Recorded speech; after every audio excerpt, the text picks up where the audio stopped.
자, 지난주에서 이제 신명기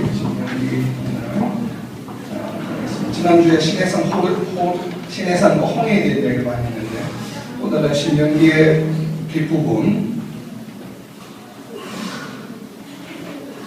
신명기의 주제로 오늘 이야기하는 것도 원리와 결단에 대해서 이야기하고, 그런 것처럼 신명기의 세 가지 기둥이 있었죠. 이제 리콜, 회상, 율법에 관한 얘기, 그리고 이제 결단에 대한 얘기를 이제 이러한 시각을 가지고 신명기를 보는 게 좋겠다. 그리고 주제 성경 구절은 역시나 6장 5절에 있는 말씀. 그래서 하나님의 명령 틀이라, 하나님의 명령이라고 표현했는데, 신명기를 하나님의 명령 틀이라고 이렇게 세 가지로 분류를 했습니다. 그래서 보통 신명기를 이야기할 때 이 설교 도입 부분이 되는, 그죠? 1장에서 4장까지 1차 설교, 지금 요 5장에서 26장까지를 2차 설교, 보통 27장에서 30장까지를 3차 설교라고 많이 해석을 합니다. 그렇게. 그리고 이제 뒤에 부록처럼 더해지는 마지막 이제 당부의 말, 이렇게 이제 많이 분류를 하는데, 실질적으로 그래서 이제 보통 1차 설교를 과거에 대한 얘기, 현재, 미래, 때문에 이렇게 많이 구별을 합니다. 지금 신명기를 구분할 때. 근데 저희는 이제 그런 어떤 구조적인 1, 2, 3차의 설교에 근거하기보다는 이 신명기가 주는 메시지에 좀 중심을 해서 이렇게 설교 본문 5장부터 26장까지를 설교 본문이라고 보기 때문에 신명기의 가장 핵심적인 이게 본문을 중심으로 1장부터 4장까지는 그 설교 본문을 설명하기 위한 도입 부분, 그리고 후반부 27장부터 34장까지는 결단과 모세의 마지막 유언, 이렇게 해서 결단의 촉구, 이렇게 세 단락으로 지금 나눠서 신명기를 보려고 합니다.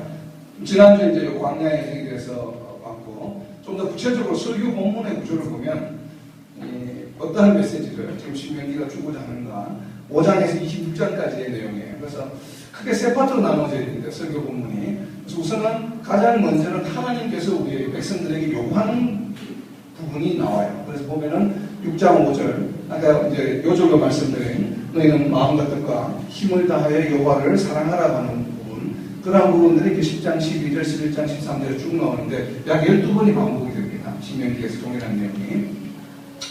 그리고 이제 우상 숭배에 대한 욕, 그리고 13장은 특별히 우상 숭배에 대해서 경고를 하고 있어요. 그래서 우상 숭배를 하게 만드는 옆에서 이제 유도하는 사람들을 꿈꾸는 자, 주술가들, 점술가들을 이야기하고 있고, 그리고 가족들도 있다. 가족이 또 우상 숭배로 이끄는 경우가 있는데, 그런 경우에 가족이라 할지라도 우상 숭배를 유혹하는 그런 자들은 전부 칼로 죽이라, 이렇게 지금 명령하고 있습니다. 그만큼 이제 신명기에서 이 우상 숭배, 그러니까 신앙의 순결에 대해서 굉장히 강력하게 지금 모세가 백성들에게 이야기하고 있는 거죠. 그래서 이 두 가지 하나님이 우리에게 요구하는 것이 무엇인가에 대해서 지금 모세가 집중적으로 설명을 하고 있고, 우상 숭배 이 두 가지를 축으로 해서 왼쪽에는 보면 이제 크게 네 파트 10계명과 예배 처소에 대한 얘기가 나옵니다. 그리고 이제 광야 40년과 만나의 의미가 뭔지를 모세가 설명하고 있어요. 그러니까 왜 광야 40년 생활했는지, 그리고 만나가 무슨 의미인지를 모세가 직접 설명을 합니다. 그리고 이제 10계명, 5장에 이제 10계명이 반복되고 있는데, 이 10계명에 대한 얘기를 하고 있고, 그리고 12장 11절에 보면 예배에 있어서, 그러니까 성물을 번제를 드리고 실질적으로 이제 하나님께 뭔가를 바치고 싶을 때는 자기가 있는 곳이 이제 가나안 땅에 들어가게 되면 지파별로 이렇게 이제 땅을 배분을 받잖아요, 그죠? 그렇게 해서 아무 데서나 하면 안 되고, 모세가 분명히 하나님의 이름을 두려고 지금 하는 것, 결국에 이제 성막이죠. 성막이 거하는 곳에 와서 너희가 반드시 성물을 드릴지라고 분명히 이야기합니다. 그래서 이제 실제적으로 지파가 흩어졌다 할지라도 그것이 이제 하나님의 이름을 두는 곳, 그러니까 성막이 될 수도 있고, 그리고 이제 각 지파별로 레위인들이 이제 모여있기 때문에 그 레위인이 있는 성막으로 가서 너희가 이 성물을 드려야 된다라고 지금 이야기를 하고 있는데, 그것이 레위인이 있는 성읍에 가서 드리는 것도 포함을 하는 것인지, 오직 성막이 있는 곳에만 하는 것인지는 지금 신명기만 봐서는 알 수 없어요. 근데 지금 하여튼 전체적인 하는 뉘앙스로 보면 분명히 하나님의 이름을 두시려고 택하신 그곳에 와서 너희가 번제와 화목제를 드리라라고 이야기합니다. 그리고 이제 새 절기를 이제 1년에 3번 모습을 보여야 되는 것이 있는데, 그것도 역시 하나님의 이름을 두시려고 한 곳에 와서 하라고 하는 것으로 볼 때 유추하면 성막이 있는 곳에서 와서 드려야 된다는 것으로 추정이 돼요. 그래서 이 부분은 여하튼 예배의 처소에 관해서 아주 계속 반복이 되고 있습니다. 그러니까 여러 가지 이야기를 할 때. 그래서 오늘 이제 우리 목사님 설교 말씀에 나왔지만 이 예배의 처소가 성막으로부터 시작을 해서 이사야 8장 14절에 가면 지금 여기는 하나님의 이름을 두시려고 하는 곳이라고 이야기하고 있지만 이사야 8장 14절에 가면 여호와가 성소다라고 이야기합니다. 하나님 자신이 성소다. 그래서 포로 생활로 가더라도 너희가 포로 생활로 가는 그곳에 내가 가 있을 것이다. 그래서 그것이 성소가 된다고 이야기하고 있죠. 그래서 그것이 에스겔 40장으로 이어지죠. 에스겔 40장에서 48장까지 이어지는데 거기에서는 뭐야? 영적인 성소. 그래서 영적인 성막에 대한 그림이 에스겔서에 나오잖아요. 그래서 나오고 그것이 이제 이어져서 복음서에 가서 예수님께서 육신으로 눈에 보이는 성전을 무너뜨리고 다시 예수님께서 다시 성전이 되셨다고 해서 이제 완전히 성전의 개념이 이 개념이 이제 바뀌어지죠. 그래서 결국 이 개념이 이제 복음서에 이어서 나중에 이제 요한계시록에 가면 요한계시록 7장에 가면 마지막 때에 하나님께서 밤낮으로 주야로 교회에서 성전에서 예배드리는 자들을 하나님의 장막으로 씌워주는 장면이 나옵니다. 그래서 결국은 장막으로 성막으로 시작해서 마지막 결국 다시 장막으로 돌아가죠. 그래서 요한계시록 마지막 때에 하나님은 장막을 물론 거쳐을 한 거죠. 눈에 보일 장막이 아니고 그러니까 눈에 보이지 않는 장막으로 쳐주시겠다. 그리고 천년왕국의 모습이 되면서 예루살렘 도성에 대한 설계도가 요한계시록에서 제시되고 있죠. 바로 에스겔서 40장에 했던 것처럼 바로 그렇게 이 예배의 처소는 이 지금 신명기로부터 시작해서 요한계시록까지 변천이 일어납니다. 그 시작이 지금 뭐 이제 민수기에서 시작해서 지금 출애굽기에서 시작해서 지금 신명기에서 예배의 처소에 대해서 강조하고 있는 내용이고 그리고 광야 40년에 대한 얘기는 8장에 나옵니다. 광야 40년에 대한 얘기는 왜 광야 40년을 했느냐? 하나님께서 광야 40년 생을 하게 하신 이유는 뭐예요? 백성들을 낮추시며 시험하시는 것이다. 백성들의 마음이 정말 하나님을 명령을 따르고 있는지 정말 하나님을 사랑하는지 그것을 알아보기 위해서 광야 40년 생활했다. 그죠? 이 광야 40년 생활을 왜 하게 됐습니까? 1차 정탐에서 그죠? 불순종하는 바람에 하나님을 의지하지 않는 바람에 그러니까 시험하기 위해서 이것을 하게 되었다 이 말이에요. 그죠? 그래서 이제 이 만나는 이 구절이 많이 눈에 익죠. 사람이 떡으로만 사는 것이 아니요 여호와의 입에서 나오는 모든 말씀으로 사는 줄. 그죠? 예수님께서 40일간 광야에서 금식하실 때 사탄이 와서 해서 이렇게 이 인용을 하셔서 말씀을 하셨는데 이것이 바로 뭐냐면 결국 우리가 인간이 살아가는 방법은 뭐예요? 하나님의 말씀으로 살아간다는 거예요. 그래서 하나님 말씀에 의거해서 우리가 살아가야 된다는 것을 지금 여기 신명기에서 지금 강조를 하고 있는 거죠. 그래서 이 왼쪽 파트를 보면 좀 교리적인 면이 있습니다. 십계명에 대한 얘기, 예배 처소에 대한 얘기, 그리고 실질적으로 광야 40년 생활과 만나의 의미가 뭔지를 지금 모세가 다시 설명하고 있어요. 설명. 그리고 오른쪽을 보면 나머지 이제 이 설교 본문 5장에서 26장까지의 나머지 파트는 뭐냐면 실질적으로 백성들이 어떻게 할까 하는 것에 대해서 초점이 많이 맞춰져 있어요. 그래서 이 이웃 사랑에 대한 얘기, 여기 하나님께서 백성들에게 요구했던 것은 하나님을 사랑하는 거죠. 하나님을 사랑하는 것에 대한 얘기고, 그 다음 이웃 사랑에 대해서는 우선 핵심이 14장부터 26장까지에 거쳐서 약 13장에 거쳐서 이웃 사랑하는 방법에 대해서 지금 언급하고 있습니다. 구절을 보면 우선 핵심이 뭐냐면 약한 자예요. 약한 자, 핍박받는 자, 사회에서 좀 버림받은 자, 이런 자들을 사랑한다는 것에 포커스가 맞춰져 있습니다. 그래서 하나님께서 말씀하시는 이웃은 도움이 필요한 자들에 대한 사랑이라고 보여져요. 그러니까 뭐 부유한 사람 이런 이웃이 아니고 물론 그것도 이웃에 포함되지만 궁극적으로 하나님께서 말씀하신 신명기에서 말씀하시는 이웃 사랑의 핵심은 전부 가난한 자, 고아와 과부 그리고 죄인들 설사 죄를 지은 죄인이라 할지라도 사랑해야 된다는 거예요. 함부로 다루서는 안 된다는 것을. 그리고 전쟁에서 포로로 잡은 사람들조차도 함부로 대해서는 안 된다는 것이 이 14장, 26장에 걸쳐서 나와 있습니다. 그래서 이제 이웃사랑의 참 의미가 바로 약한 자들, 그리고 그들의 인권을 존중하는 거. 왜 인권을 존중해야 됩니까? 하나님이 만드신 존재이기 때문에. 그렇죠? 하나님의 피조물이기 때문에 그것을 굉장히 이웃사랑에서 강조를 하고 있습니다. 그래서 이 26장의 마지막 파트에 가면 본문 설교에 대한 어떻게 보면 결론을 이야기하고 있습니다. 그 결론 부분이 바로 26장 17절에 나오는데 무슨 뭐예요? 여호와가 하나님으로 인정하는 것이에요. 인정하고 그렇죠. 우리가 잠언 3장 6절에 있죠. 범사에 하나님을 여호와를 인정하라. 이게 힘써 여호와를 알자. 에크나울리자는 것. 이것도 역시 인정과 알자라는 표현이 같은 표현입니다. 에크나울리자라고 하는. 네, 그러한 것처럼 여기 신명기 26장 17절에도 마찬가지로 하나님으로 인정해야 된다. 누구를? 여호와를. 하나님으로 인정하고 규례와 명령과 법도를 지키고 그 소리를 들으라고 이야기합니다. 그러면 너희를 뭐야? 하나님의 보배로운 백성으로 내가 칭함을 하고, 그리고 여호와의 성민이 거룩한 민족, 성민이라고 해야 되죠. 성민. 박성민이 아닌 것 같아요. 성민인데 거룩한 백성. 그러니까 세상과 구별되는 백성. 그러니까 하나님의 자녀들은 세상과 구별되어야 돼요. 그래서 이렇게 쭉 나가다가 잠시 야구장에서 야구 구경하고 있는데도 성민이 구별되는데요. 그게 보면 성민인지 아닌지 알 수 있어요. 지나게나 또 나면 다 똑같으면 안 된다 이 말이에요. 이 성민의 의미는 구별되는 민족이라는 것이에요. 그래서 유대인들은 어떻게 구별합니까? 유대인들은 딱 보면 표시나죠. 머리 딱가리 깎고 있죠. 그럼 딱가리 안에 신명기 6장 5절 말씀 넣어가지고 딱 있죠. 자, 그래서 이제 구별되는. 그래서 누가 봐도 유대인인 줄 안다 이 말이에요. 그럼 우리 크리스찬들은 누가 봐도 크리스찬인 줄 알아야 돼요. 그럼 어떻게 해야 돼요? 앞으로 머리 빡 밀고 가야지. 표식을 정해서 딱 구별되게끔. 이 같은 여호와의 성민 세상에서 구별되어야 된다는 것이 지금 이 모세가 한 설교입니다. 하나님 하신 설교가 아니에요.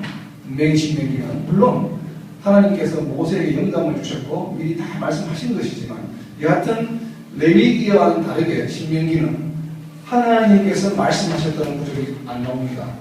모세가 백성들에게 상세하게 설명했다, 가르쳤다, 그 다음에 듣게 했다, 이런 얘기들이 나오게 되면 이건 모세가 지금 지난 40년간의 생활을 돌아보면서, 그리고 레위기의 말씀, 출애굽기의 말씀, 민수기의 말씀은 잘 생각하면서 이제 마지막으로 설교하는 내용이죠. 그래서 이 설교 본문을 보면 많은 분들이 이제 신명기를 레위기를 텍스트로 해서 설교하셨다고 많이 이야기하시죠.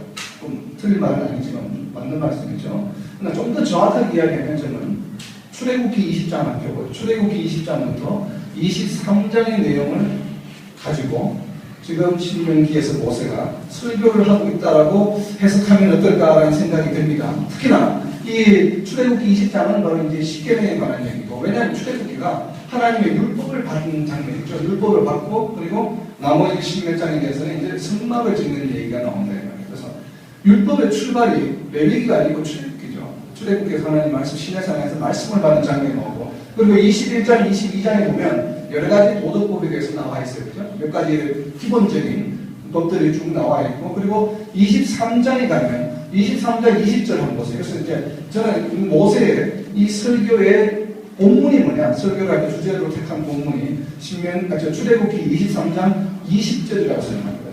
출애굽기 23장 20절부터 33절 말씀. 이 말씀을 가지고 신명기의 어떤 지금 본문을 이야기하고 있다. 출애굽기 23장 20절에 보면 하나님의 말씀을 지켜 행하면 너희가 복을 받고, 그리고 너희가 나중에 가나안 땅에 들어가서 그렇게 하라라고 하는 얘기들을 지금 출애굽기 23장에서 하고 있죠. 앞에 이제 율법을 이제 성막을 짓는 얘기가 나오기 전에. 그래서 보면은 그 출애굽기 23장 20절에 보면 내가 사자를 내 앞에 보내서 이제 여기 길에서 너를 보호하리니 쭉 나오고, 22절 그리고 이제 21절에 보면 삼가 그의 목소리를 청종하고 너희가 하나님의 말씀을 들어서 잘 행하라고 이야기를 하고 있고, 22절에 보면 이제 같은 얘기, 대적이 없게 하겠다. 24절에 보면 이제 그 우상신은 너희들 경배하지 말고 어쨌든 가나안 땅에 들어가면 현재는 우상을 다 제하고 너희가 오직 하나님께만 집중하고 경배해라. 그리하면 내가 너희 약속의 땅에서 모든 이방인들을 몰아내고, 그리고 너희 경계를 이렇게 주겠다. 너희 땅에 약속한 땅을 그 31절에 보면 홍해에서부터 블레셋 바다까지, 광야에서부터 강까지 쭉 유브라데강까지, 그러니까 약속한 땅을 너희들이 무사히 다 차지할 것이라고 하는 얘기를 이미 출애굽기에서 하고 있습니다. 그죠?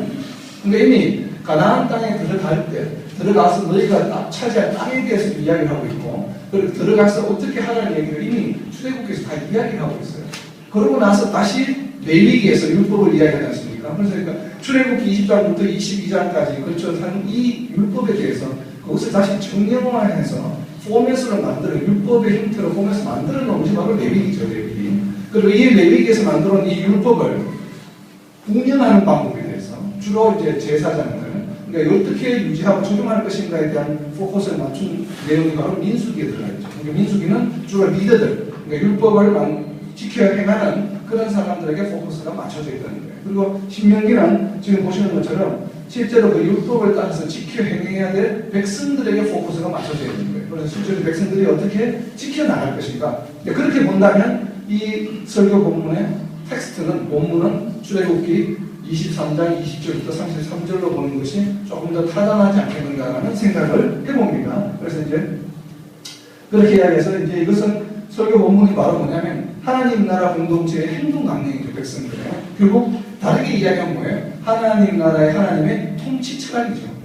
조직을 어떻게 운영해 나가겠다 앞으로 하나님 나라의 통치 철학. 이건 교회에 적용되는 거죠. 우리에게 지금. 그러니까 우리는 하나님을 믿는 성도들의 공동체에 적용이 되는 룰이다. 그래서 그 룰을 여러분이 자세히 잘 알 필요가 있다. 그래서 이 하나님 나라의 공동체의 행동 강령이 바로 신명기라고 하는 것을 좀 기억해 주세요.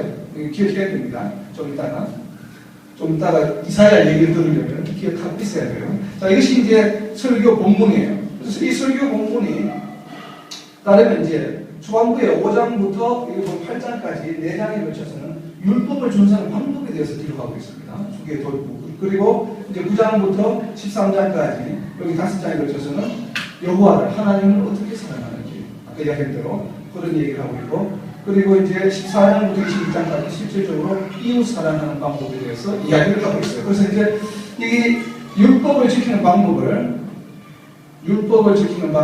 보면 율법을 지키는 방법 아까 이야기했죠. 신명기 1장 5절에 말씀이 12번 나오고 있습니다. 12번 이렇게. 자, 5장 10절부터 나오죠. 나를 사랑하고 내 계명을 지키는 자에게는 천대까지 은혜를 베풀겠다. 동일한 표현이 신명기 7장 9절에도 나옵니다. 너희가 계명을 지켜가면 은혜를 베풀겠다. 이 얘기는 이미 출애굽기에 나오죠. 출애굽기에 나옵니까? 십계명에 나오고 또 출애굽기에 여호와가 하나님이심을 모세에게 설명하는 장면에서도 나오죠. 33장 6절과 7절에 보면 너희가 잘 지켜 행하면 내가 복을 1000대까지 주고 잘못하면 3, 4대까지 제가 미칠 것이라는 할 때도 역시 이 장면이 나옵니다. 그러니까 하나님께서 자신을 소개할 때 항상 어떤 분이신지를 명확하게 심어줄 때 이 얘기를 많이 하시죠. 그래서 역시나 신명기에서도 나를 사랑하고 내 계명을 지키는 자, 그죠? 오늘 목사님 설명하신 것처럼 요한복음 13장에서 15장까지 내용입니다. 그죠? 계명을 지키는 것이, 나의 말을 지키는 것이 사랑하는 것이다. 나를. 그 얘기를 하고 있죠. 나를 사랑하고 내 계명을 지키는 자. 이게 해답이에요. 그러니까 하나님의 계명을 지키는 방법은 먼저 뭐예요? 하나님을 사랑해야 돼요. 하나님을 사랑하지 않고서는 하나님의 계명을 지킬 방법이 없어요. 근데 하나님의 계명이 다 축약해놓은 그게 뭐예요? 사랑이잖아요.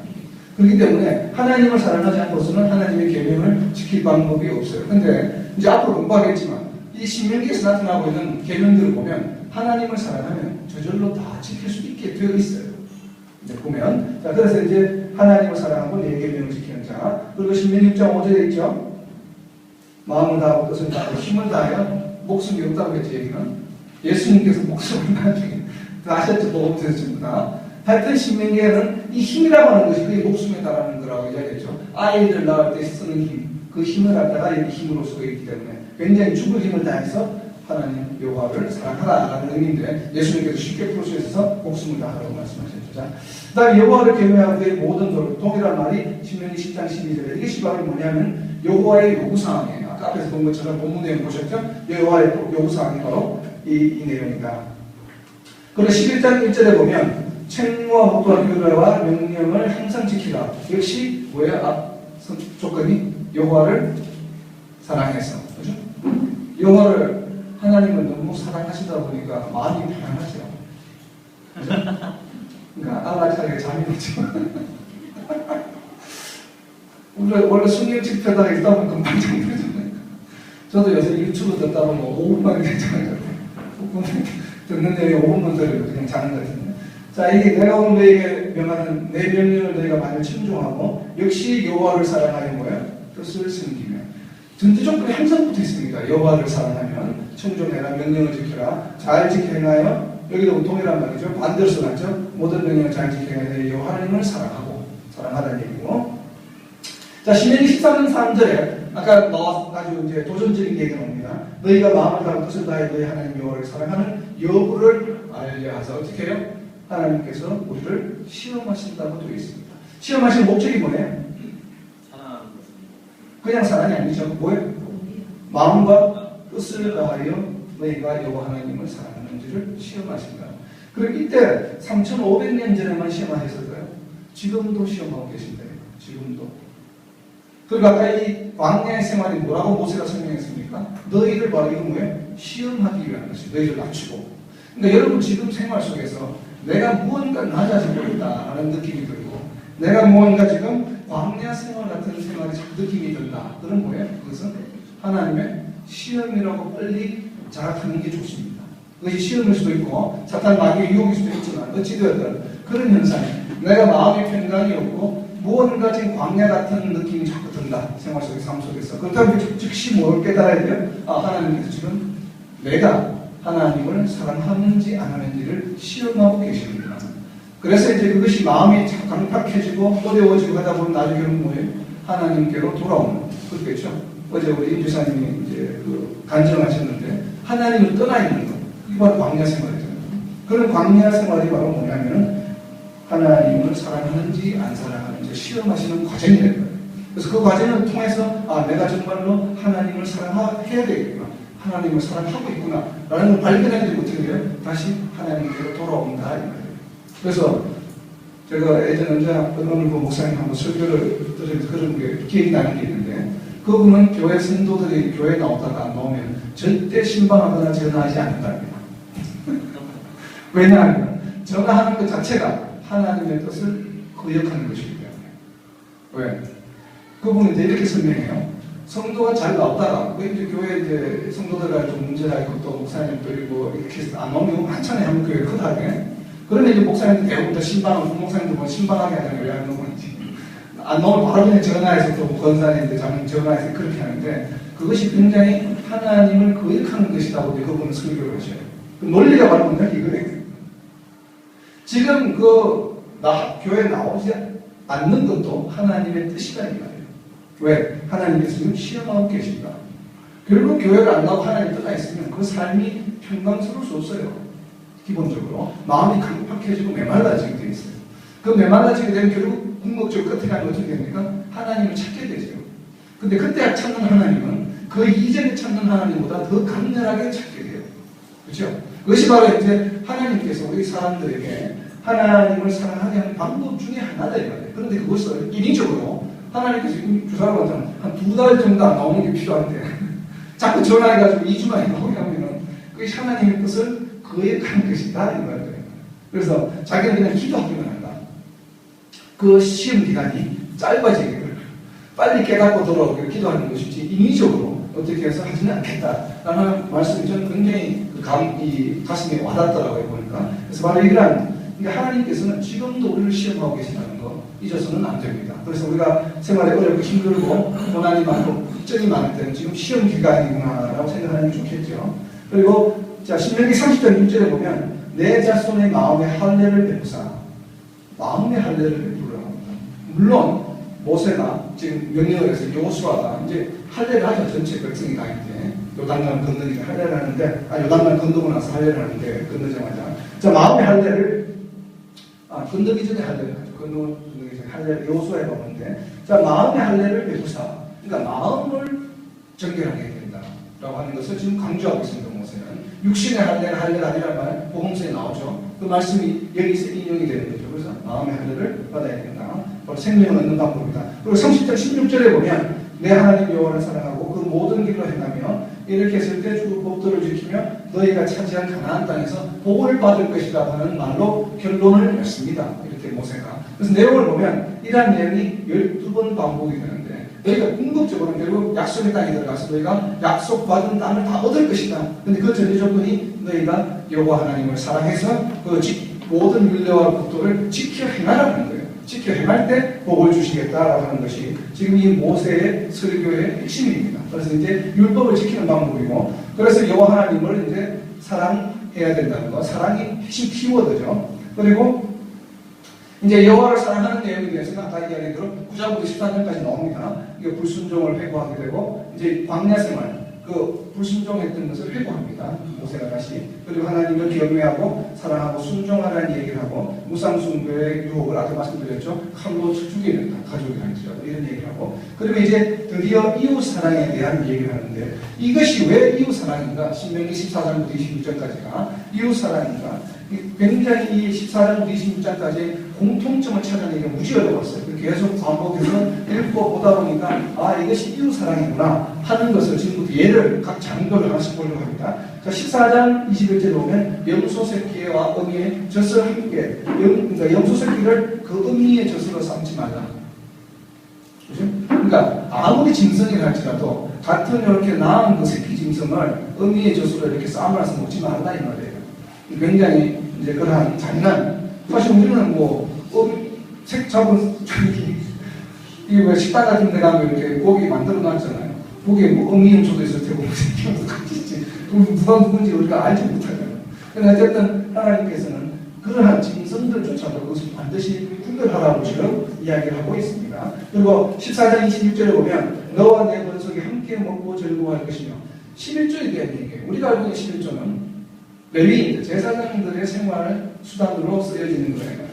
근데 여기서는 신명기에서 11조를 조금 다른 시각으로 봅니다. 그 11조 준 것으로 내와 내 번속이 함께 먹고 즐거워할 것이며, 나중에 뒷부분에 보면 또 더 자세한 11조에 대한 얘기가 나옵니다. 그래서 이 신명기 내용을 보면 너희가 11조를 내는데 그 11조를 레위인에게 가서 주고 그 사람들과 더불어서 그때 있는 너희 집에 있는 종이나 그 다음에 객이나 나그네나 고아나 과부나 같이 먹고 즐기라고 그래요.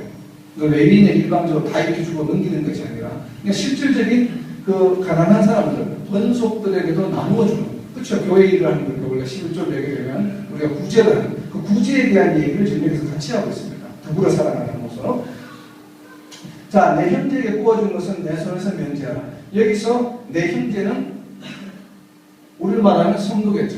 그러니까 성도 간에 구워준 것은 내 손에서 면제하라. 이거 희년에 대한 얘기죠. 왜 7년이 지나고 나면 빌려준 것에 대해서 뭐야? 잊어버려야 돼요. 갚아주면 다행이고, 못 갚아주면 잊어버리라는 얘기예요. 그러니까 형제 간에 어떠한 것들은 너희가 어떤 경제적인 어떤 어둠이 있는 형제에게 구워주고 나서 그것을 만약에 갚을 능력이 안 된다 그러면 심적으로 계속 부담이 되잖아요. 못 갚는데. 그럼 차라리 그냥 탕감해주라는 얘기예요. 계속 10년, 20년 이렇게 계속 빚을 놔두지 말고, 갚아주면 다행인데 못 갚아주면 어떻게 해요? 네? 어떻게 해야 돼? 7년 후에 탕감해야 돼요. 이것이 이제 우리가 살아가는 방법 중에 하나예요. 그래서 여러분 아시는지 모르겠지만 중동 은행들은 이자를 안 받습니다. 알아요? 회교도들은, 회교 계열의 은행은 이자를 안 받습니다. 대출을 주고 나서. 왜? 율법에 어긋나기 때문에. 그럼 은행들 어떻게 유지합니까? 이자를 안 받으면. 그러니까 회교권에 있는 은행들은 대출을 해도 이자를 못 받기도 했어요. 회교 율법상. 그래서 우리 지금 회교권 받아 있는 회교은행이 한국에 들어온다고 그러잖아요. 그래서 지금 심각한 거예요, 우리나라가. 전혀 안 받을지 아니면 아주 적게 받을지는 모르겠지만 어쨌든 회교권에서는 이걸 굉장히 엄격하게 지킵니다. 내 현재에 구워진 것에 대해서는 탕감도 해줄 분들 이자는 당연히 못 받게 돼 있어요. 그렇죠, 성경에. 여러분 혹시 형제들 중에 돈을 빌려주고 그러면 크리스찬들은 이자 받으면 안 됩니다.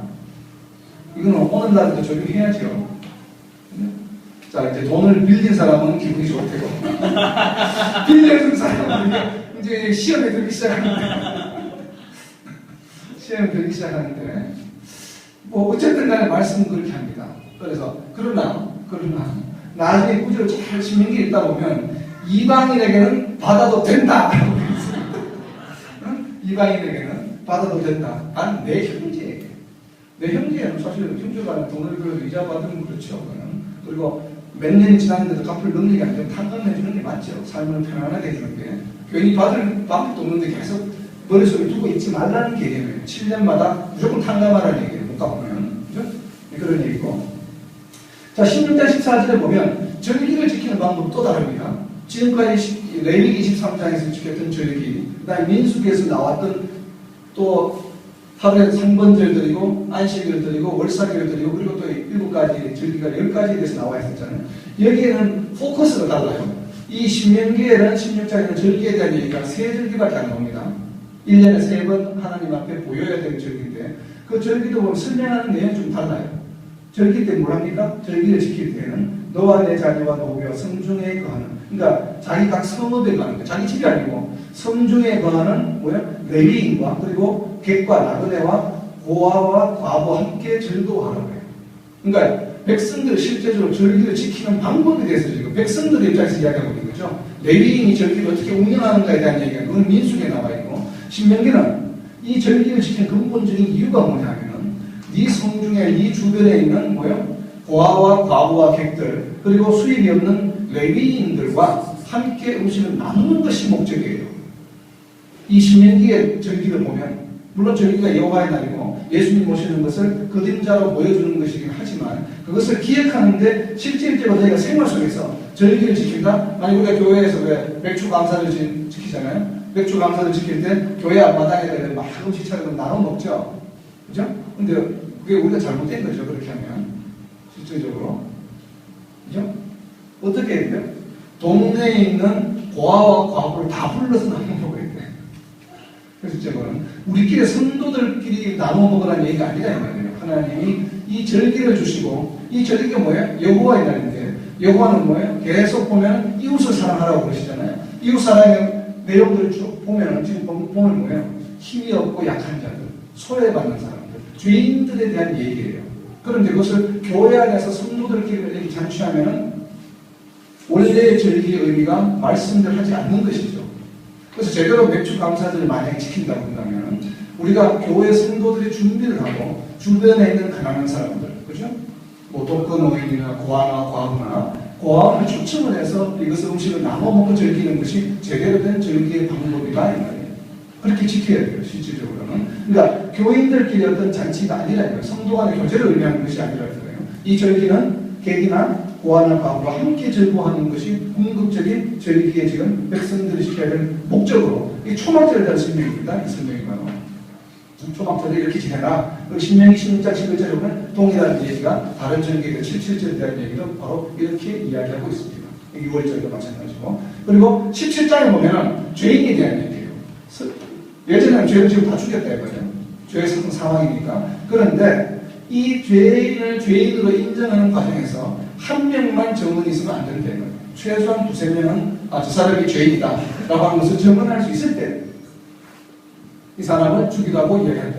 한 사람만의 증언으로서 절대 사람을 심판하지 않는다고 하는 것이 이 취지고, 그리고 신명기 19장 3절에 보면 모든 살인자, 이 살인자는 부지부식 중에 의도적으로 살인한 것이 아닙니다. 그런 사람들은 도피성에 피할 수 있도록 해두고 있고, 그리고 신명기 20장 보면 아주 재밌는 게 나오는데 전쟁 때 군 소집 면제하는 케이스가 4가지가 있습니다. 이것이 시사하는 바가 대단히 큰데 이것도 꼭 우리 교회 생활에도 적용을 해야 돼요. 이제 전쟁을 하게 되는 거예요. 그러면은 20세 이상의 주민계층 같으면 아까 20세 이상 카운팅을 했으니까 민수에서 그럼 국민들은 전부 다 나가서 전쟁을 해야 돼요. 그런데 전쟁을 소집을 면제해 준다는 거예요. 전쟁이 일어났는데도 첫 번째가 뭐냐면 자기 집을 짓고 집을 이제 다 지었어요. 낙성식이라고 지붕을 올리는 거 아니에요. 이제 집에 들어갈 수 있는 거잖아요. 그 들어가면 낙성식까지 하지 못한 사람은 전쟁에 안 하게 됩니다. 근데 자기가 지은 집에 한번 살아봐야 된다는 거예요. 일평생 노력해서 집을 지었는데 자기는 들어가보지도 못하고 전쟁에 갔다 만약 죽으면 어떻게 됩니까? 그럼 자기가 지은 집을 한번 누려보지 못하고 죽는 거 아니에요. 그런 세상적인 기쁨도 하나님께서는 이런 은소집보다도 그것이 더 중요하다고 이야기하십니다. 상당히 의미가 있죠. 하나님께서 무조건 하나님의 우선이고 야 너 빨리 나와서 전쟁해 이유 없이 이게 아니라 이거예요. 세상적인 즐거움도 우리가 이건 뭐예요? 결국은 하나님 나라의 백성이 기뻐하는 모습을 보기를 더 원하신다는 거예요. 하나님께서는 하나님의 말씀을 막 이렇게 묵상하고 지키고 이러면서 막 스트레스 받는 사람을 원하는 것이 아니라 설사 하나님의 말씀 좀 어긋난다 할지라도 기뻐하는 모습을 원하신다는 거예요. 뭐 은한다고 하면 굉장히 좀 애매하지만 어쨌든 이 모습은 그러니까 의무를 안 하더라도 하나님의 율법에 따라서 의무를 다 하지 않더라도 이 자기가 지은 집에 들어가서 얼마나 기쁘겠어요. 여러분 그런 기쁨이 있었잖아요. 집 참 싸가지고 들어갈 때. 그런 기쁨을 일평생 한두 번 올까 말까 이 기쁨을 전쟁으로 인해서 뺏어서는 안 된다고 지금 이야기하고 계신 거예요. 자, 두 번째는 과수원에 이제 농사를 짓고 나서 첫 소출을 따먹지 못한 사람들. 지금 내가 포도원을 지금 마련했다 이 말이에요. 이제 돈을 주고 사서 포도원 내 것이 되었는데 거기서 첫 소출이 나와서 내가 그것을 먹어보지 못하고 그것은 기쁨을 누려보지 못한 사람들도 역시 전쟁이 났을 때 면제됩니다. 그것을 누려볼 때까지. 이게 바라보고. 그리고 세 번째는 약혼을 하고 아직 결혼하지 않은 사람입니다. 약혼을 하고 이제 결혼을 며칠 앞두고 있는데 전쟁이 일어났다. 그럼 전쟁 나 죽으면 어떻게 돼요? 그 약혼이 결혼으로 이어질 수가 없잖아요. 그래서 이제 이런 사람들은 전쟁에 나올 필요가 없다. 그래서 결혼을 하라라고 이야기합니다. 그래서 이 과정에서 또 어떤 교회 목사님 설교하시는 분들 있는데 제가 큰 교회예요. 큰 교회에서 부목사님들이 이렇게 오시잖아요. 부목사님이든 교육자든 간에 결혼하고 나면 첫 1년 동안 신혼 때에는 새벽 기도 면제라고 하더라고요. 새벽 기도 안 나와도 된다고 이야기하신다고 그러시더라고요. 초기에 이 결혼에 대한 기쁨을 누리기를 원하신다는 하나님께서. 그래서 전쟁이 얼마나 중차대한 일이에요. 그 전쟁이 일어나는데도 불구하고 아직 약혼하고 결혼을 앞두고 있는 사람은 군대에 안 나와도 된다라고 지금 이야기하고 있고. 그리고 마지막은 마음이 약한 자는 군대에 나오지 말라고. 괜히 전쟁터에 나와서 전쟁을 방해만 되겠다. 근데 그건 뭐 전부 다 마음이 약한 자로 할지 모르겠지. 어쨌든 마음이 약한 자는 전쟁터에 나오지 말라고. 그러니까 이게 무슨 얘기냐면 이게 참 왜 마음이 약한 자를 군대 나오지 말라고 그럴까? 그러면 전쟁터에 나오기 싫으면 난 마음이 약합니다라고 하면 안 하는 거예요. 방방방. 근데 이런 생각이 들어요. 나는 전쟁에 나가면 정말 무섭다 이 말이에요. 무서운데 그 사람을 전쟁터에 억지로 끌고 나오면 그건 그 사람에 대한 거예요. 구문이죠. 괴롭히는 게 되잖아요. 그러니까 하나님이 만들어 놓으신 모든 율법이나 규례는 우리 인간들을 괴롭히기 위한 것이 아니라는 얘기예요. 괴롭지 말라는 얘기예요. 전쟁이 망정. 네가 정말 그 전쟁하는 걸 어려워하고 두려워한다면 전쟁 안 해도 돼. 이런단 말이에요. 네가 괴로워하면서 전쟁에 참석하기보다는 차라리 전쟁이 안 나오는 한이 더라도 네가 괴롭지 않은 것이 하나님 보시기에 훨씬 낫다 이 말이에요. 그죠? 그러니까 얼마나 하나님께서 세심하게 이웃 사랑하는 방법을 가르치고 있냐. 스트레스 받는 사람한테 전쟁을 시킬 필요는 없다는 거예요. 차라리 안 하는 게 낫다. 그러면 이제 전쟁할 사람 전쟁하는 것이고 이렇게 이제 무언가 문제가 있는 연약한 사람들에 대한 배려를 하나님께서 하고 계시는 거예요.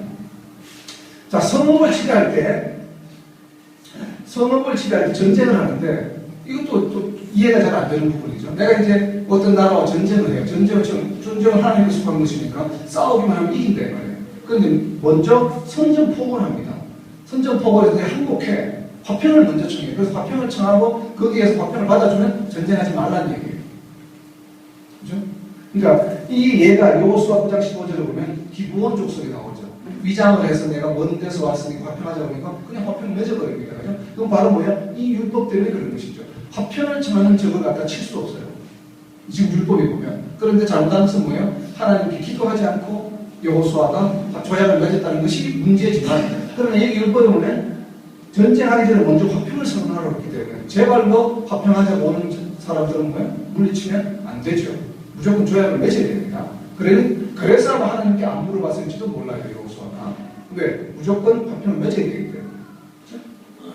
그런 것들이고 자, 부모를 위하여 이거는 이제 여자 포로에 대한 얘기인데 전쟁에서 남자들 다 죽이고 이제 짐승들과 여자와 아이들을 포로로 잡아왔을 때 그 중에 마음에 드는 여자가 있어서 아내로 삼고 싶다 라고 한다면 아내를 삼아도 돼요.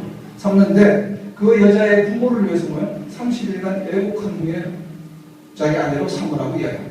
그러니까 비록 전쟁에서 포로로 잡은 사람이라 할지라도 노예나 마찬가지죠. 포로들은 다. 그렇다 할지라도 자기 아내를 삼기 위해서 그 부모를 위해서 30일간 애국하라는 얘기. 굉장히 그 포로에 대한 인권이고 자기 아내에 대한 뭡니까? 존중의 표시죠. 이렇게 함부로 해서는 안 된다는 거예요. 설사 포로로 할지라도 아내로 삼고 싶으면 그렇게 하라는 것이고 그리고 21장 17절에 보면 미움을 받는 자의 아들을 장자로 인정하여 몫을 2배로 준다. 이게 무슨 얘기일까 하면 아내가 10명이었잖아요, 이때는. 그러니까 마음에 안 드는 아내로부터 장자가 나왔어요. 대표적인 케이스가 누굽니까? 야곱의 첫 번째 러브엘 아들이 나왔잖아요. 마음에 들지 않는 레아의 아들이었대요. 그래도 장자로 인정하라는 얘기예요. 내 마음에 드는 아내의 아들을 장자로 하라는 얘기가 아니라는 얘기죠. 이게 뭐 그렇죠. 실제로 보면 지난번에 진을 볼 때 보면 이렇게 봤죠. 그죠? 여기 보면 마음에 들지 않는 장자가 러벨이었죠. 그리고 종의 장자가 단이었대요. 역시 장자의 역할을 하나님께서는 이렇게 주고 계신다. 이런 것처럼 역시 마음에 들지 않는 미움을 받는 자의 아들이라 할지라도 장자로 인정해라. 그리고 지난번에 이야기했던 품삯을 당연히 주고 해지물이 주신다고 하는 거. 너무 기억이 잘 나죠? 이제 월급 잘 주고 있죠? 나잖아 지금. 개인은 주일이니까 뭐 월요일을 받아 이러면 안 된다는 말이에요. 응? 미리 준비해서 줘야 당일날에 월급을. 자, 객이나 부하의 송사를 억울하게 하지 말라고 하는 것. 그러니까 전부 다 가난한 자, 부족한 자들의 송사를 할 때 그게 편견을 가지지 말라는 얘기고. 그리고 죄인을 태림을 때리는데도 40대 이상 못 때릴 게 있습니다. 그러니까 40대 이상 때리면 죽기 때문에. 그래서 바울도 39대를 맞죠. 복음을 전하다가 유대인들에게. 그래서 그런 것들. 그러니까 레위인과 백과 과부에게 주어 먹고 배부르게 하라. 바로 세 번째마다 3년마다 돌아오는 11조를 바칠 때에 이렇게 하라는 얘기예요. 그때는 뭐 각 성에 있는 모든 사람들 다 불러 모아서 함께 먹고 즐기라는 얘기가 26장 12절에 나옵니다. 자, 이렇게 14장부터 26장까지 내용들을 보면 대표적인 게 나와 있는데 대부분의 다 율법들이 뭐에 관한 율법들이에요? 너희가 폭행을 당하면 폭행을 하는 이런 얘기가 아니에요. 여기 나와 있는 율법들은 전부 연약한 사람들, 가난한 사람들, 힘없는 사람들에 대해서 너희가 어떻게 하라고 지금 다 이야기하고 있는 거예요. 그래서 여기서 이거의 공통점이 바로 뭐예요? 바로 이웃사랑이다. 이웃사랑. 그래서 자비를 베풀라, 긍휼을 베풀라 하는 것이 지금 신명기 14장 26장에 나오는 대부분의 내용들이 그렇습니다. 여기 보면 14장 26장 사이에 17장도 있죠. 그죠? 17장도 있는 거죠. 17장. 17장에 보면 뭐가 나와 있습니까? 바로 제사장에 대한 얘기가 나와 있고 왕에 대한 이야기가 나옵니다. 17장 20절에 보면 왕은 하나님께서 선택하는 것이요. 왕이 하지 말아야 될 4가지가 있었죠. 아내를 많이 두지 말라, 병거를 두지 말라, 의dom을 쌓지 말라. 그리고 늘 말씀을 옆에 두고 외워라, 읽으라라고 하는. 왕도 왜 그렇게 해야 돼요? 왕에 의해서 백성들이 통치를 받기 때문에. 잘못하면 그냥 바로 죽을 수 있잖아요. 그래서 백성들이 연약한 사람들을 공의롭게 심판하고 재판하고 하는 것들이 왕의 역할이기 때문에 여기 역시나 지도자들에 대한 얘기도 언급하고 있는 이유가 실제 왕을 위한 얘기가 아니고 그 왕에 의해서 혹시 핍박받을까 싶은 백성들을 위한 얘기예요. 제사장도 마찬가지로. 그러한 관점에서 24장부터 26장까지를 봐야 된다는 거예요. 그렇게 보다 보면 이 앞에서 5장부터 26장까지를 전부 요약하면 뭐냐면 26장 마지막에 나와 있어요. 17절부터 19절까지 내용이 뭐냐면 하나님을 인정하고 하나님의 도를 행하고 그리고 율법을 지키고 하나님의 소리를 듣고 그러한 사람들 내가 뭐예요? 보배로 삼고 성민으로 택할 것이다 하는 것이에요. 그러니까 이것이 오늘날은 뭐예요? 우리 성도들의 삶이 바로 이러해야 된다 이 말이에요. 그래서 이것이 오늘날도 우리에게 적용된다라고 말씀을 드리고, 그리고 결단의 부분에 가면 이 27장 30장에 가면은 이제 3차 설교라고 보통 구별하는 이 부분인데, 여기에 보면은 복과 저주, 우리가 신명기하면 가장 많이 인용되는 부분이죠. 바로 28장 축복과 저주에 관한 얘기인데, 이 축복과 저주에 관한 얘기는 신명기 28장에 축복보다는 저주의 분량이 훨씬 한 3배 정도 많죠. 읽다 보면 많은데, 이것이 어떻게 적용이 돼요? 이 신명기 모세 오경 이후에 여호수아 사사기를 쭉 거쳐서 나가면서 사무엘 상하 나가면서 이제 나중에 열왕기 상하가 나오죠. 열왕기 상하에 왕들이 축복받는 왕이 있고 저주받는 왕들이 있죠. 남북으로 나눠지는데 바로 거기에 적용되는 얘기들이에요. 그죠? 그래서 복과 저주, 그리고 이 저주를 받을 수밖에 없는 왕들에 대해서는 항상 누가 나타납니까? 선지자들이 나타나죠. 선지자들이 나타나서 저주받을 수밖에 없는 왕들을 다시 회복시키는 과정이 경고하고, 그리고 실제로 저주가 실행되고 다시 또 회복되고 하나님께 다시 돌아오는 그러한 과정이 반복되는데, 바로 그럴 때 이 복과 저주가 바로 그러한 열왕기 상하 그리고 선지서들로 이어지죠. 상당히 반갑죠. 굉장히 본지 오래된 이 선지서의 틀인데 보면 왕들 나오고 이제 선지서가 쭉 도로시대, 그래서 이제 오요요 아홉이나가 7개가 나옵니다. 그죠? 이거 전부 다 기억을 되살리면 이게 뭐였어요? 바로 심판의 모형이었죠. 바로 신명기에서 말하는 28장에서 말하는 저주받는 것의 모형이었습니다. 오바댜가 모형이었고 요엘은 뭐였어요? 하나님의 나라가 임했으니 너희가 회개하라고 하는 열심이었고 요나는 회개의 시범을 보여줬죠. 니느웨에 대한. 그리고 아모스는 너희가 회개해야 할 내용들이 뭔지 죄상들이 쭉 연결되어 있는 것이 아모스라고 그러고 호세아는 끝까지 지켜주신 하나님의 인내와 하나님의 사랑이 나타났던 표현이고 미가서는 뭡니까? 바로 회개의 리더들이 먼저 회개해야 된다는 거. 그리고 나오면 이제 너희가 돌아오라고 하나님께로 돌아오라고 하는 내용들이 이제 이렇게 거론이 되고 있다는 것. 이것이 바로 이제 신명기를 근거로 한 얘기죠. 신명기를 근거로 죄상을 밝혀주고 있고 신명기를 근거로 너희가 회개하라고 하는 거예요. 그래서 신명기 4반이라고 얘기했는데 그래서 예레미야는 뭡니까? 남유다가 멸망할 시기에 등장했던 예레미야. 남유다의 멸망 때문에 나타났던 선지자고 그리고 북이스라엘이 멸망할 때 아주 대선지자 이사야가 나타났다 이 말이에요. 그래서 이사야서가 이렇게 보면 신명기로부터 시작해서 11개 상하를 거치면서 11개 39명의 왕을 거치면서 일어났던 축복과 저주를 받을 수밖에 없는 그 모든 상황들을 종합해서 이사야서에서 설명을 하고 있죠. 그래서 바로 이사야서를 보면 예전에 보았던 것이 다 인물과 나라들에 대한 얘기고 그리고 바로 왜 심판과 구원에 대한 얘기가 나옵니다. 신명기 28장에서 언급하고 있는 복과 축복과 저주에 관한 얘기가 바로 심판과 구원. 이 심판과 구원은 누가 합니까? 목사님이 누가 해요? 하나님, 여호와에 대한 얘기는 여호와는 어디 계셔요? 성전에 계시죠. 그렇죠? 성전에 누가 옵니까? 백성들이 오죠. 그리고 이 백성들은 어떻게 하나님께 나아가요? 바로 여호와를 통해서 나아간다 하는 내용들이 기록되어 있는 것들이 전부 뭐예요? 이 내용들이 다 예전에는 이걸 볼 때 상당히 복잡했지만 지금 보면 이제 쭉 보이죠. 심판과 구원, 우상숭배, 교만, 속임수, 여호와의 날, 공의, 거짓말. 지금 모세오경에서 계속 언급되고 있는 내용들이 여기서 다시 요약 정리해서 심판과 구원 그리고 이것을 주관하시는 분이 누구다? 여호와께서 창조주시오. 그리고 질투하시는 분이다. 내용들이 나와 있고 그리고 성전에 대한 얘기가 나왔었죠. 여호와의 성소 이사야 8장 14절에 대한 내용이 성전은 어떠한 곳이다? 기도하는 집이요 여호와의 백성이요 하나님을 만나는 곳이라는 얘기가 이사야서에서 설명이 되고 있고 그리고 이제 이게 문제가 성도인데 성도들은 어떻게 해야 돼요? 성도는 너 하나 뚝 떨어졌죠 위에서 뭐예요? LP 스퀘어 U 기억납니까? LP 스퀘어 U가 뭐예요? Look to God 하나님을 바라보고 P는 뭐였어요? Plead with Him 그러니까 하나님께 탄원하고 우상한테 가면 안 돼요. 우상숭배 전보로 가면 안 된다 이 말이에요. 하나님께 다가가고 그리고 또 어나더 P는 뭐였어요? Pure 너희가 순수하고 순전하고 그리고 U는 뭐예요? Upright 해서 정직해라. 이것이 뭐예요? 성도의 4대 강령이었다. 그것이 어디에 나와 있어요? 욥기에 나와 있죠. 욥기 8장 5, 6, 7절에 보면 나와 있죠. 5절, 6절에 보면 바로 이 얘기가 나와 있습니다. 네 가지에 대해서 5, 6절에 나오고 마지막 욥기 5장 욥기 지금 여기 8장 7절에 무슨 구절이 나와 있어요? 기억납니까? 분식집에 가면 있는 표.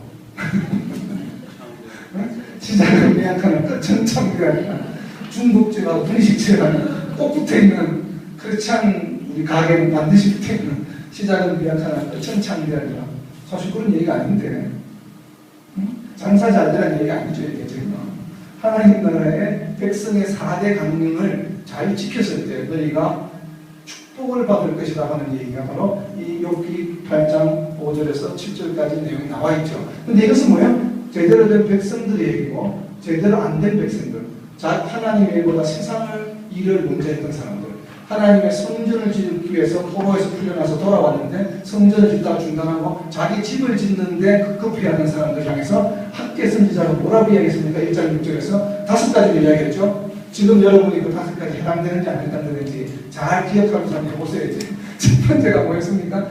밭에 씨를 뿌렸는데 소출이 없어. 그죠? 두 번째는 밥을 많이 먹었는데 배가 안 불러. 지금 배 부릅니까? 안 부릅니까? 지금 그러면 술을 마셨는데도 흡족하지 않아. 네 번째는 뭐야? 옷을 입었는데도 따뜻하지 않아. 그죠? 요새 날씨가 그런데 옷을 입어도 뭐 춥고 그러던데 자, 그리고 다섯 번째는 뭐였어요? 돈을 많이 벌어서 그냥 주머니에 넣는데도 주머니가 술술 샌다. 그죠? 돈을 아무리 많이 벌고 했는데도 돈이 잘 모이질 않아, 집에. 그럼 뭐예요? 참, 빨리 의심을 해야 돼. 내가 지금 세상적으로 살아가고 있나. 근데 별로 돈을 버는 것 같지는 않은데 막 쌓여 돈이, 그죠? 그런 건 뭐예요? 하나님의 복을 받고 있는 거죠, 지금. 하나님의 일을 우선하고 있는 거예요. 가만히 먹고 노는데 돈이 막 모여. 그죠? 하나님 축복을 지금 완전히 하나님의 일을 우선하고 있는 거예요, 그죠? 그런 분들은. 자, 웃으시는 분들은 다 그런 분들입니다. 그냥 가만히 있는 데도 막 모여있는 거죠. 하나님 축복을 받는 거예요. 하루에 열심히 하고 이것저것 하면서 막 열심히 뛰어다니는 거 보니까 돈이 없어, 나중에. 이게 바로 뭐예요? 세상의 일을 먼저 하면 그렇게 된다고 학계 선지자를 통해서 우리에게 말씀하셨습니다. 그래서 이 욥기에서 이야기하는 것이죠. 욥기가 물론 족장시대에 나온 책이지만 어쨌든 하나님을 바라고. 그래서 여기 보면 이사야서에서 언급되고 있는 우리 백성들, 성도들이 해야 될 일들에 대해서 어떻게 나와 있어요? 하나님을 인정하고 헛된 예배를 드리면 안 돼요. 예배를 헛되게 예배를 드리면 안 된다 이거예요. 자, 그리고 순결에 순수에 대한 고아와 과부를 역시 돌아오라고 이야기합니다. 그리고 돌아온 구속자, 이런 내용들 바로 백성들이 해야 될, 하나님의 성도들이 해야 될 얘기를 쭉 하면 결국 뭐예요? 하나님의 생명책에 기록하겠다라고 지금 이야기하죠. 그래서 이러한 것처럼 이러한 내용들이 이제 이 이사야서에 쭉 기록이 되어 있는데 보면 결국 이게 뭐예요? 하나님 나라의 통치 철학이죠. 아까 신명기가 뭐라고요? 신명기가 아까 뭐라고 했어요? 백성들에 대한 뭐라고 했어요?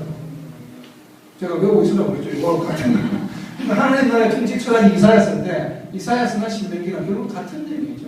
지금 이사야서는 굉장히 세밀하게 정말 교과서처럼 아주 상세하게 신명기를 굉장히 잘 풀어서 지금 써놓고 있죠. 여기에 특히나 메시아 사상, 메시아에 대한 얘기를 굉장히 자세하게 기록하고 있습니다. 그래서 이사야서를 구약의 신약이라고 별명을 부릅니다. 그런 것처럼 이사야서가 바로 종합서라고 했죠. 그래서 모든 선지서예요. 그러니까 신명기에 대한 내용을 굉장히 잘 보강해서 설명하고 있는 것이 바로 이사야서다. 그래서 보면 바로 이 이사야서의 하나님 나라의 통치 철학이 바로 뭐냐면 공의와 긍휼이에요. 아까 본 이 공의가 뭐예요? 의로운 것은 하나님을 사랑하는 것이에요. 여호와가 하나님이심을 믿는 믿음, 하나님을 사랑하는 것이 바로 공의요. 그리고 이웃을 사랑하는 것이 긍휼이죠.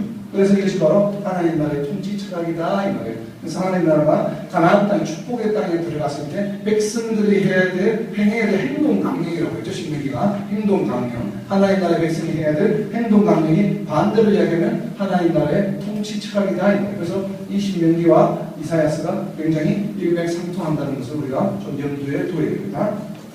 자, 이제 마지막으로 방금 그걸 이제 이사야서와 신명기를 기억하면서 신명기의 영적 틀을 잠깐 보고 이제 마칠 텐데, 보면 신명기입니다. 지금 신명기에서 지금 나오는 상당히 가장 많이 나오는 단어가 뭐라고 했습니까? 가장 많이 나오는 단어. 임 지사님 가장 많이 나오는 단어는 뭐예요? 신명기에? 사랑? 아, 오늘 설교 말씀이 사랑이거든요. 신명기에서 가장 많이 나오는 단어는 뭡니까? 땅. 147번 나온다고 했죠. 147번 나옵니다. 어떤 분은 200번 나온다고 하시는데 아마 저하고 다른 버전인가 봐요. 성경인데. 신명기 200번이 나온다고 그랬어요. 제가 다시 세봤어요. 그래서 내가 잘못했나 싶어요. 아무리 눈 닦고 쳐다봐도 147번인데 어떻게 200번이 되는지 모르겠어요. 번역본이 아마 다른 건가 봐. 번역본이. 하여튼 개혁 개정과 개혁 한글 버전은 147번 나옵니다. 그래서 물론 다른 땅, 약속한 땅 이런 나옵니다. 제가 말하는 이 땅은 약속의 땅을 의미하는 거예요. 약속의 땅을 의미하는 땅이라고 하는 단어는 147번 나오는데 147은 무슨 수라고요? 3 곱하기 7 곱하기 7. 완전 숫자와 하나님의 숫자 두 번 더블로 곱해놨습니다. 그러니까 하나님의 숫자가 더블로 완전한 거죠. 그래서 147. 자, 가나안 땅. 약속의 땅이죠. 지금 신명기의 핵심이. 그리고 백성들에 대한 얘기가 나오죠. 그래서 이 신명기는 백성들이 바로 신명기를 통해서 가나안 땅과 약속의 땅에 들어가서 어떻게 해야 돼요? 하나님을 사랑하고 이웃을 사랑하고 그리고 그렇게 할 때 너를 세워서 뭐예요? 성민으로 하겠다. 내가 너의 하나님이 되겠다고 하는 이 메시지가 바로 뭐예요? 신명기의 모압의 언약입니다. 모압 평야에서 모세가 지금 백성들에게 하나님을 대신해서 이야기하고 있는 모압 언약이라고 부르는 내용의 핵심 골자가 이렇게 되어 있다 이 말이에요. 자, 이전에는 뭐가 있었어요? 출애굽기 때 시내산 언약이 있었죠. 시내산 언약도 거의 유사하죠. 이것이. 그리고 예수님께서 오셨을 때 복음 시대에는 어떤 게 있었습니까? 새 언약이라고 부르면서 새 언약이 두 개로 요약이 됐죠. 마음을 다하고 뜻을 다하고 여기 뭐가 들어갔어요?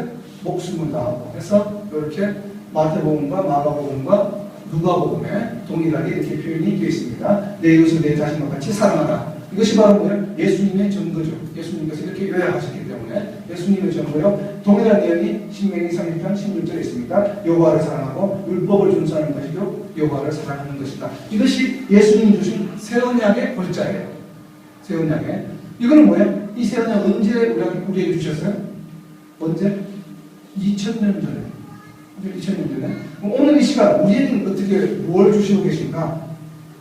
신명기가 있어요. 지금 우리에게 신명기가 있죠. 볼 수 있는 신명기가 있고, 그리고 우리는 뭐예요? 성도다 이 말이에요. 성도. 자, 이제는 눈치가 빠르신 분은 아시죠? 여기 신명기 백성은 성도다. 그럼 이거는 뭐예요? 여기에 뭐가 나올까? 지금 우리에게는 뭐가 있습니까? 예전에 유대인 이스라엘 민족에게는 가나안 땅과 약속의 땅이라고 하는 게 있었어요. 신명기를 통해서. 그럼 우리에게는 지금 뭐가 있어? 신명기가 있고 우리 성도인데 우리는 뭐가 있냐면 우리에게 소망이 하나님 나라죠. 하나님 나라가 우리에게 있어요. 그죠? 자, 이 하나님 나라가 이런 구조를 가지는데 하나님 나라는 바로 뭐예요? 천국 생활을 의미하는 것이고 신명기는 뭐예요? 우리에게 주시는 바로 성도들의 행동 강령이다. 오늘날에 신명기는 우리에게. 그리고 성도들은 그걸 뭘 해야 돼요? 지켜 행해야 됩니다. 이렇게 해서 우리가 어떻게 돼요? 나중에 결론이 요한계시록에 나와 있는 바로 12장 17절 말씀처럼 남은 자손에 우리가 속한다 이 말이에요. 우리가 남은 자손 될 방법이 뭐예요? 거기 보면 하나님의 계명을 지키고 예수의 증거를 가진 자. 이렇게 됐을 때 우리가 나중에 남은 자에 속할 수 있어요. 그죠? 이건 분명한 겁니다. 뭐 계시록에서도 말씀 나오고 있기 때문에 한 번 구원받았으니까 영원히 구원받는다? 물론 말씀이 그렇게 있습니다. 뺏지 않으신다고. 하나님께서 자발적으로 뺏지 않으셔요. 저는 그렇게 해석합니다. 분명히 성경 구절에 우리가 구원을 받으면 너희가 영원한 영생을 얻었다고 분명히 말씀하십니다. 하나님이 뺏지 않는다고 말씀하셔요. 자발적으로. 저는 그게 자발적으로 빠졌다. 하나님께서 임의적으로 줬다 했더니 뺏지 않는다. 그러나 분명히 요한계시록에 보면 들어가지 못하는 경우가 있어요. 어떤 때 우상을 숭배한다든지 그리고 적 그리스도에게 넘어가게 되면 구원을 잃습니다. 분명히 요한계시록에는. 자, 나는 구원을 받았어요. 지금 분명히 받았는데 적 그리스도에 넘어가서 아니면 우상 숭배에서 내가 스님이 되었어. 그리고 죽었어. 그러면 그 사람은 구원 받습니까? 안 받습니까? 너무 당연한 거 아니에요? 스님 어떻게 구원을 받아요? 스님 나중에 하나님 앞에서 예전에 내가 세례받고 다 했는데 안 될까요? 이렇게 하나님 마음이시고 하나님 그건 저는 모릅니다. 그러나 생각하는데 구원 못 받는다고 생각한다 이 말이에요. 그런 경우에는 하나님께서 결정하신 일이지만 어쨌든 간에 우리가 구원받았다고 해서 안심하고 함부로 행동해서는 안 된다 이 말이에요. 우리가 적 그리스도에 넘어가지 않고 우상 숭배를 하지 않기 위해서 어떻게 되냐면 요한계시록에서 반드시 이야기하고 있습니다. 하나님의 계명을 지켜 행하라. 왜? 그렇게 연습을 하지 않으면 인내할 수 없기 때문에 넘어간다 이 말이에요. 유혹이 왔을 때, 두려움이 왔을 때. 정말 요즘에 지금 미국에서 지금 심각한 문제가 지금 생기고 있잖아요. 자, 베리칩 얘기가 나오는데 지금 내년부터인가 아마 학교 못 다닙니다. 대학교. 베리칩 안 하면 어떡할 거예요? 지금 캘리포니아 같은 경우에 아마 내년부터 발효되는 걸 알고 있는데 캘리포니아에서 속해 있는 모든 대학들은 학생들을 무조건 베리칩을 심어야 됩니다. 안 그러면 학교를 못 다니게 하겠다고 그러니까. 그럼 그럴 경우 어떻게 해야 돼요? 이 평소에 계명을 지키는 훈련이 안 돼 있으면 무너지겠죠. 베리칩 하자. 이렇게 될 수도 있어요.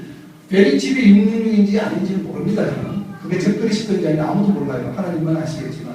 그러나 그것이 하나의 명백하게 적그리스도 하면 학교를 만들어야죠. 계명을 제대로 지키는 자가 한다면. 그죠? 다행히 동부 쪽으로 가기를 저는 기도하고 있습니다만. 우리 아이들이 다 동부 쪽에 있어서.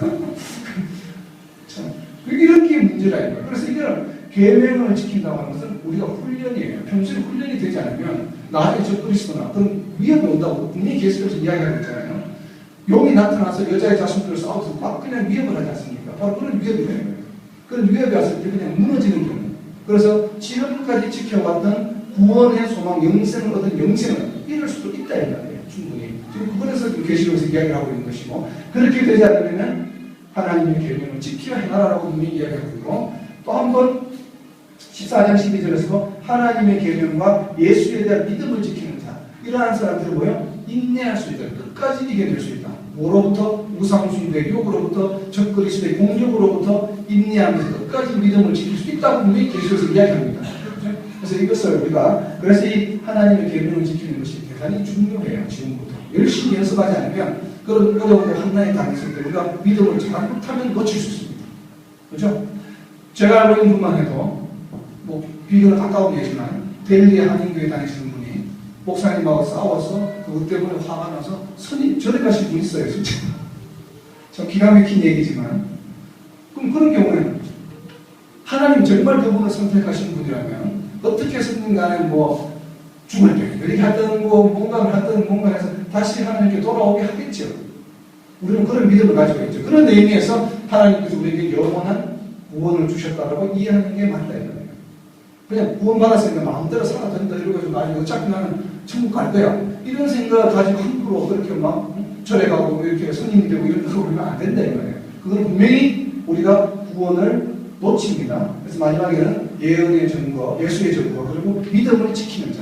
믿음을 지키는 자가 구원을 받아요. 믿음을 잃어버리면 구원을 받는다 못 받는다 이게 지금 못 받게 돼 있어요.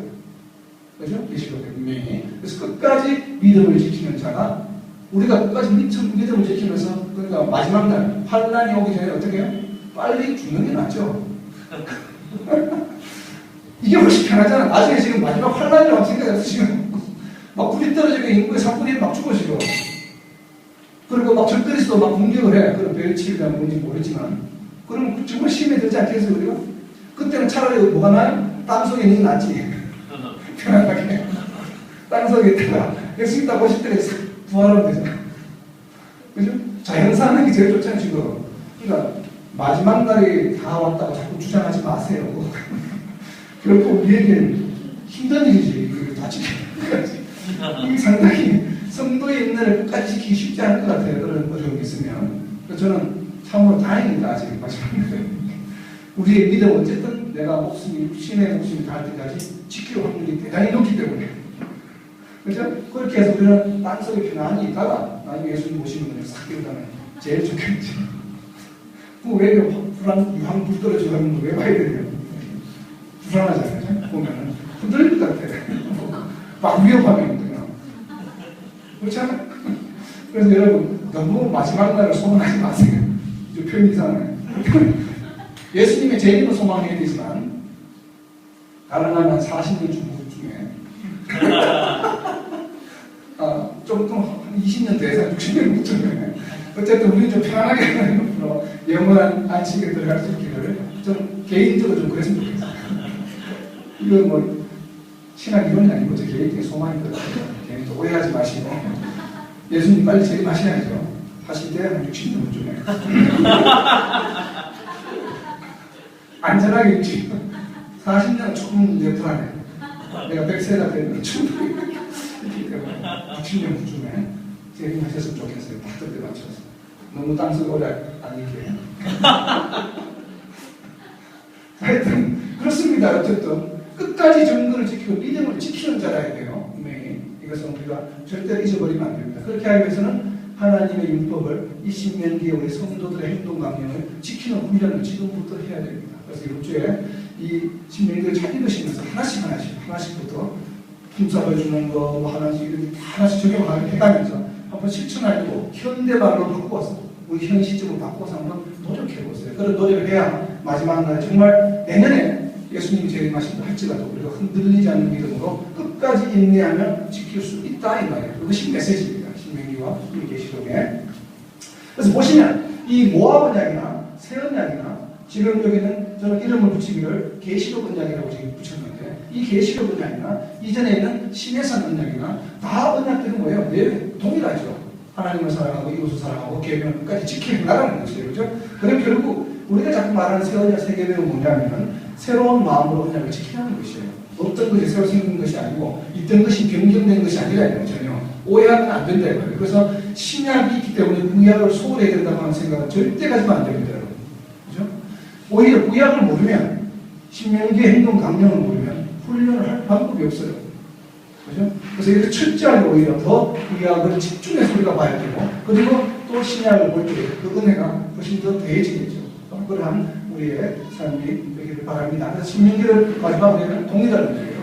영원한 예전에 3,500년 전에 주어졌던 언약이나 지금이나 동일하게 적용되는 영원한 율법이요, 뭐예요? 천국 생활의 길이에요. 그러니까 신명기의 율법이 지켜놓은 대로 하면 여러분 정말 율법으로부터 자유할 수 있어요. 주변 사람들로부터 자유할 수 있습니다. 스트레스 받는 것으로부터 자유할 수 있어요, 실제적으로. 그러니까 그런 것들이 결국 뭐냐면 우리가 이 땅에서 천국 생활을 기록하는 방법이에요. 하나님께서 동행하시길 원하시는 이유에 이 땅에서 우리가 기뻐하는 모습을 보기를 원한다는 거예요. 실제적으로 전쟁에 참여하지 않다 할지라도 기뻐하는 모습을 보기를 원하시는 것이 하나님이 우리와 함께 동행하시기를 원하시는 것이에요. 그래서 우리가 율법을 정말 잘 공부해서 모든 것으로부터 자유해서 기뻐하는 삶, 매일매일 기뻐하는 삶을 살아가면, 어제 우리 임지사님께서 좋은 말씀 해주셨는데, 얼굴을 봤을 때 성도인지 아닌지 알아야 된다고. 스마일. 웃어요. 모두 저도 잘 웃진 않지만, 여하튼 웃어야 됩니다. 웃어야 기뻐하는 모습을 하나님 보시기를 원하신다는 것.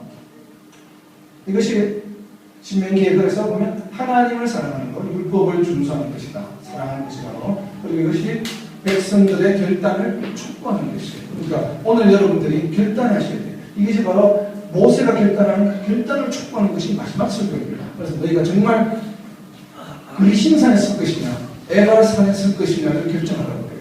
축복의 산에 설 것이냐, 저주의 산에 설 것이냐.